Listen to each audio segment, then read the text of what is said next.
خصوصی بچے جو کہ خاص بچے ہوتے ہیں، بہت ہی خاص بچے ہوتے ہیں، میرے لیے بہت خاص ہیں، میرے دل کے بہت قریب ہیں۔ نہ صرف وہ بچے خاص ہوتے ہیں، ان کے گھر والے بھی خاص ہوتے ہیں، ان کے جو ماں باپ ہیں وہ بھی خاص ہوتے ہیں، کیونکہ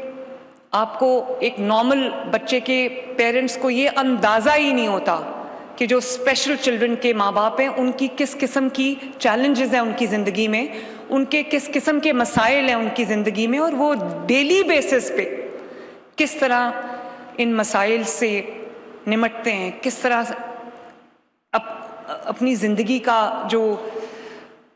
وہ چلاتے ہیں سلسلہ۔ مجھے کبھی میری اپنی بہن جو ہے چھوٹی، ایک ہی بہن ہے اسما، اس کا بھی سب سے بڑا بیٹا ابراہیم اب 18 سال کا ہے ماشاءاللہ، وہ بھی آٹسٹک ہے۔ تو جب وہ پیدا ہوا وہ بالکل نارمل لگتا تھا، اور کبھی یہ سوچ بھی نہیں کوئی سکتا تھا کہ وہ آٹسٹک ہوگا۔ تو وہ بھی آئی تھنک 2 یا 2.5 سال کا تھا، تو وہ ایک نارمل چیک اپ کے لیے وہ اس کے دبئی میں رہتی تھی، ڈاکٹر کے پاس گئی، تو ڈاکٹر نے نارمل جو اس کا چیک اپ تھا وہ اس کے بعد اس کو کہا کہ یہ آئی کانٹیکٹ کیوں نہیں کرتا؟ تو اسما نے کہا کہ پتہ نہیں کیوں آئی کانٹیکٹ نہیں کرتا۔ اس نے کہا کہ یہ میں ٹیسٹ اس کے لکھ کے دے رہا ہوں، یہ کروا کے آپ لے کے آئیں۔ جب وہ ٹیسٹ کروا کے لائے تو پتہ چلا کہ اس بچے کو آٹزم ہے۔ میں نے بہت اپ کلوز،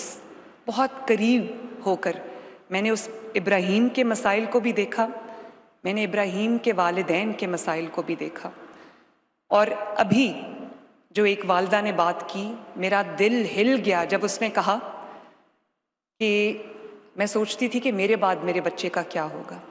میری بہن جو ہے اسما، وہ ایک ریسورسفل انسان ہے، اس کو ریسورسز کی کمی نہیں ہے، لیکن وہ بھی یہ بات اکثر کہتی ہے کہ میں اپنے باقی 2 بچوں کے جو ماشاءاللہ نارمل ہیں، میں ان کو ٹرین کر رہی ہوں تاکہ کبھی اگر مجھے کچھ ہو تو ابراہیم کا خیال کرنے والا کوئی دنیا میں ہو۔ تو میں نے صرف کتابوں میں نہیں پڑھا اس چیز کے بارے میں، آٹزم کے بارے میں نے عملی زندگی میں اس کا بہت اپ کلوز اس کو دیکھا ہے،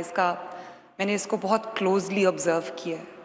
اور میں اس کا حصہ بھی ہوں۔ میں خصوصی طور پہ ان والدین کے لیے جو اسپیشل افراد کے، اسپیشل بچوں کے والدین ہیں، جن کو صرف اسپیشل بچوں کے مسائل کا سامنا نہیں ہے، ان کو روز مرہ کے بھی مسائل کا سامنا ہے، جنہوں نے اپنے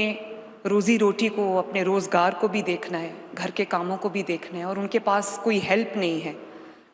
ان کے جو وسائل ہیں وہ محدود ہیں، ان کے ریسورسز محدود ہیں۔ اور بہت سارے بچے ایسے ہیں، آٹزم کی بہت اقسام ہیں، بہت ٹائپس ہیں آٹزم کی، مائلڈ سے لے کے ماڈریٹ، اور ماڈریٹ سے لے کے بہت جو ہائپر ہو جاتا ہے۔ تو کئی بار تو ماں باپ کو پتہ ہی نہیں چلتا کہ بچے کو آٹزم ہے،